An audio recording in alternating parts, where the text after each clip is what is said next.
কূটনৈতিক সম্পর্ক পুনর্বিবেচনা করতে হবে।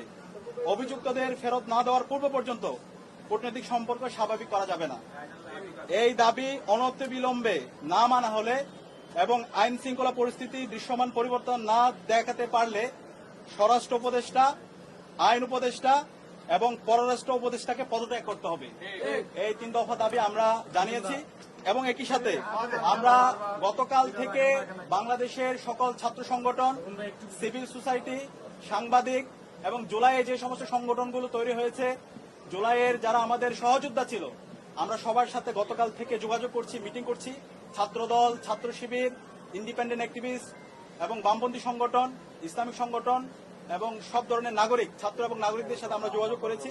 আমরা সারা দেশে সবাইকে ঐক্যবদ্ধ হওয়ার জন্য আমাদের ফেসিবাদের বিরুদ্ধে, আমাদের কমন এনিমি ভারতের যে যারা বাংলাদেশে দাসত্ব কায়েম করতে চায় এবং একই সাথে এই পতিত ফেসিদের বিরুদ্ধে আমাদের ঐক্যবদ্ধ হওয়ার জন্য আমরা সবার সাথে কথা বলেছি এবং সকল ফেসিবাদ বিরোধী যারা আন্দোলন সংগ্রাম করেছে সবাই একমত হয়েছে এবং খুব দ্রুতই সকল ফেসিবাদ বিরোধী আমরা যারা জুলাই একসাথে নেমেছিলাম আমাদের সম্মিলিত কর্মসূচি আপনারা দেখতে পাবেন।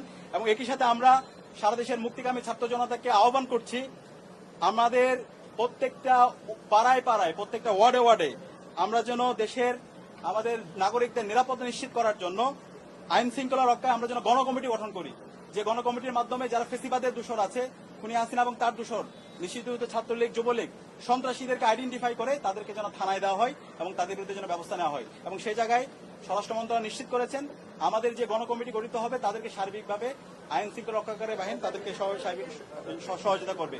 এবং যেই দিল্লি আজকে খুনি হাসিনা এবং তার দূষরদেরকে, সন্ত্রাসীদেরকে আশ্রয় দিচ্ছে এবং দিল্লি থেকে আমাদের বাংলাদেশকে বিভিন্নভাবে উত্তপ্ত করার চেষ্টা করা হচ্ছে, সেই দিল্লির সাথে আমাদের যে পররাষ্ট্র মন্ত্রণালয় আছে, পররাষ্ট্র মন্ত্রণালয়ের কূটনৈতিকভাবে তাদের বিরুদ্ধে আমাদের যে সম্পর্ক সেটাকে পুনর্বিবেচনা করতে হবে।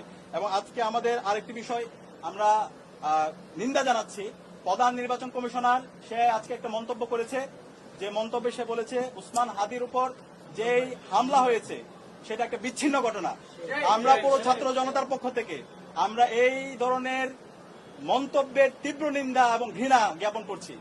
আমরা দ্রুত অনুরোধ করব প্রধান নির্বাচন কমিশনারকে, আপনি দ্রুত আপনার এই বক্তব্য প্রত্যাহার করেন এবং সেটার জন্য জাতির কাছে ক্ষমা চেয়ে আপনার জায়গা থেকে আপনি দায়িত্বশীল আচরণ করেন। তফসিল ঘোষণার পর থেকে আমরা চাই এই দেশের সকল নাগরিকরা একটা সুস্থ পরিবেশে নির্বাচন এবং ভোট দেওয়ার জন্য। সুতরাং ফ্রি, ফেয়ার, ক্রেডিবল ইলেকশন করার জন্য নির্বাচন কমিশনার থেকে শুরু করে আইন শৃঙ্খলা রক্ষাকারী বাহিনী সবার দায়িত্বশীল আচরণ করা দরকার। একই সাথে রাজনৈতিক দলগুলো দায়িত্বশীল আচরণ করবে। এবং সর্বশেষ আমরা দেখতে পাচ্ছি সারা দেশের যে আদালতগুলো আছে